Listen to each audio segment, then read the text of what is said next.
What is going on, folks? Lloyd here, back again with another video, and today we're gonna take a look at the iPhone 15 Pro Max in late/mid 2025, basically about 2 years after its release, and how it's holding up. With the iPhone 17 lineup just around the corner, specifically the rumored iPhone 17 Air, Pro, and Pro Max, you might be wondering if it's worth saving a few $100 picking this older model up or upgrading to Apple's latest and greatest. I've been using this iPhone since its launch back in September 2023, so let's dive in.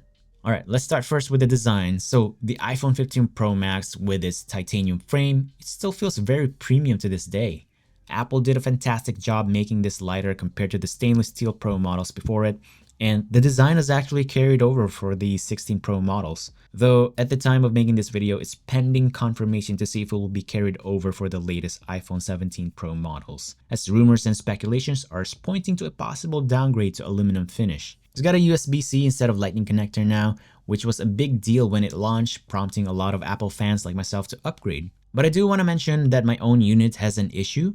The USB-C port sometimes disconnects randomly during file transfer or charging. That could be my fault though. I did drop this phone a few times with some of those drops being harder impact, so that could have been the main cause of that USB-C port issue and not Apple's. As for the display, it's one of the highlights of the iPhone 15 Pro Max then, and it still is, with its 6.7-inch Super Retina OLED display with ProMotion. Man, that's a mouthful. It's the biggest and best display on an iPhone then, and for late 2025 and beyond, it still feels very premium. Of course, we have last year's model of iPhone 16 Pro Max sporting a 6.9-inch screen size, but side-by-side wise, it's not that much of a jump, and some iPhone 16 Pro Max owners that I know reports that the phone is too big and wish Apple just stuck with the 6.7-inch screen size.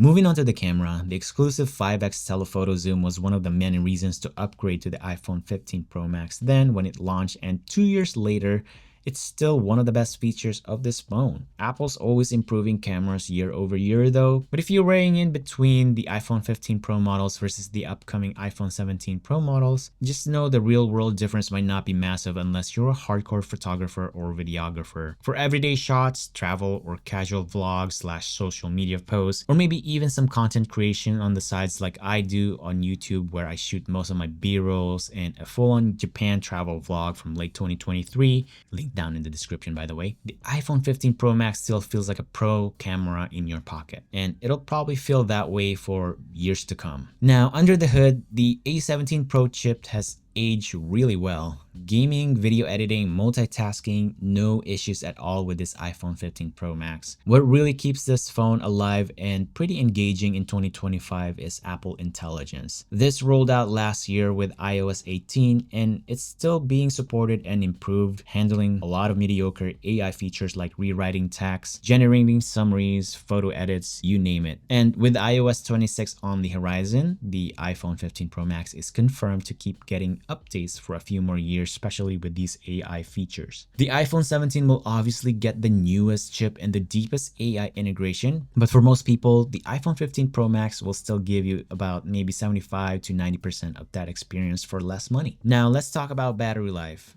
After 2 years of heavy use, it's still holding up well with about 88% battery capacity left for my phone. My unit still gets me through the day with no problem. And if you're buying one refurbished and it comes with a fresh battery, you're basically good for another maybe 3 or 4 years, or even longer than that depending on usage. And with Apple support, it means this device won't be left behind anytime soon. Alright, so is the iPhone 15 Pro Max still worth buying in 2025? Absolutely freaking yes. With its titanium design, incredible display, versatile cameras, and the fact that it's still supported with Apple Intelligence and the upcoming iOS 26, this is still a flagship level phone. If you want the absolute latest and greatest, sure, wait for the iPhone 17 lineup to be announced and maybe pre-order it. But if you want to save a few $100s and still get a phone that feels top of the line, the iPhone 15 Pro Max is a fantastic option. Link will be down in the description. It's going to be an Amazon affiliate link if you're interested. But other than that, that's it for today, folks. Don't forget to like, share, and subscribe. Got a lot of exciting content coming this fall 2025. So if you haven't done so yet, hit that like button and maybe subscribe. And I'll see you guys in the next video.